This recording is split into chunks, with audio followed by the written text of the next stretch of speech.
Happy Friday, y'all, and thank you for tuning in to another edition of On the Needle. Today, we are talking about a classic rapper, somebody who I really feel like when a lot of those greatest rappers of all time lists come about, this person should really be on there. And I'm guilty of probably leaving them off sometimes too. But when you think about the longevity of his career, it's now been 30 plus years. He's still very relevant. He's continues to evolve his brand and get into other things outside of just music. For one, if you've not tried his wine, I think it's called 19 Crimes.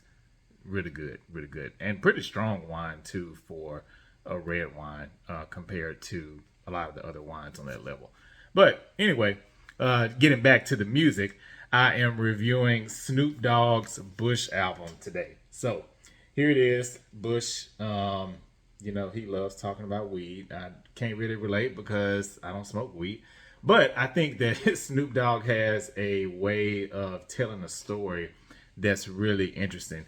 One thing that I think sets Snoop Dogg apart from a lot of the rappers that came up in his era, as well as, just even now, is he really is a storyteller, which to me, I feel like that's more of an East Coast trait when you think about rappers like Tupac. A lot of people, even though he repped West Coast, but he really was from the East Coast. And then also you have, Nas, Jay-Z, more storytelling type of rap. West Coast doesn't have that too much, but I would say that Snoop Dogg has a way of telling a story where it's to the point, it's funny, and then it's going to usually have like a really good beat behind it too. So this album, again, Bush, I think it's probably his most underrated album, and it is a no skip guaranteed. I mean, I put this on anytime I'm like maybe in the not best of moods. I can put this on, and yeah, this album just really jams. Really high profile features on here too, even though I don't think the Snoop Dogg really needed features on this album, but the ones that he chose were very tasteful. He has Stevie Wonder on a song called California Roll. The single from here was Peaches and Cream. That song jams. I love that. I don't really think that he had. I think California Roll was a single, and I want to say Nia Long was in that video too. But outside of California Roll, I think So Many Pros might have been a single, and then Peaches and Cream. It just wasn't a big album compared to a lot of the other ones in his catalog.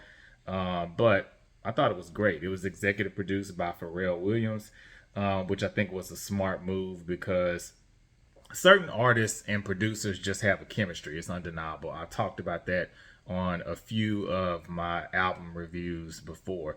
So last week when I mentioned Mary J. Blige or reviewed Mary J. Blige, her and Puff Daddy, I feel like they have a chemistry. Janet Jackson and Jimmy Jam and Terry Lewis have a chemistry that can't be copied. Organized Noise and Outkast. The list just goes on and on. I feel like it was a perfect move for Snoop Dogg to do a whole album executive produced by Pharrell and produced as well. I think Pharrell did all of the tracks on here. Because when you think of songs like Beautiful and Drop It Like It's Hot, those are two of the hottest songs in Snoop Dogg's whole discography and his whole collection.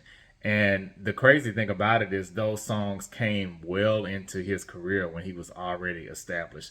So Snoop Dogg has never really had a point since his debut in the early 90s where he's fallen off. So for that reason, I would say that's why he deserves to be in the list of greatest of all time. But just kind of getting back to this album and some of the songs and the artwork. I mean, come on, let's definitely give it up for this artwork. So hope YouTube doesn't ban me for showing some of this. But he's got this lady here with, not too many clothes on, and she's got body paint.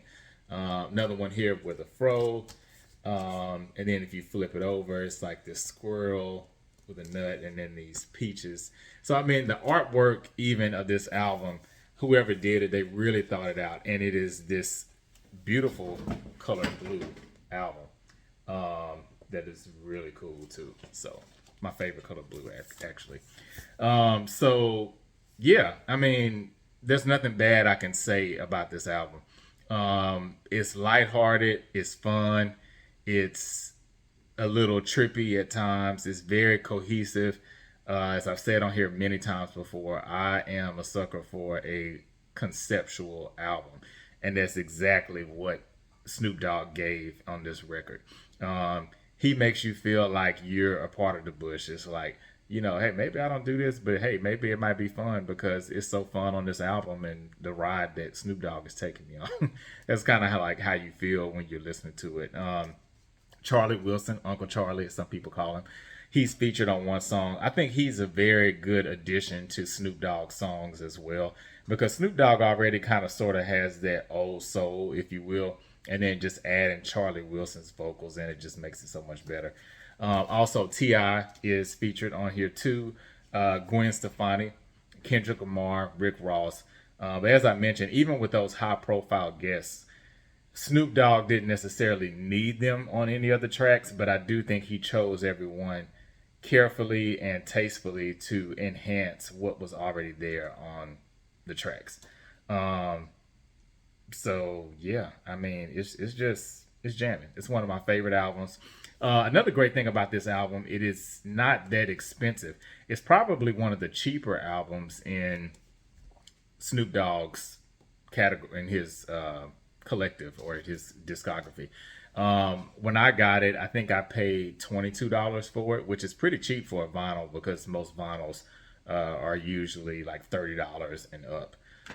So if you're looking for a great album that I guess in this now it would be kind of considered a bit of a throwback because this came out in 2015.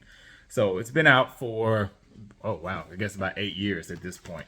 But it still jams like it did when it first came out. In fact, when I hear the music, it was a little bit ahead of its time, I feel, because a lot of people are kind of getting back to that, like a little bit of the funk sound or kind of reaching back years prior in their music today.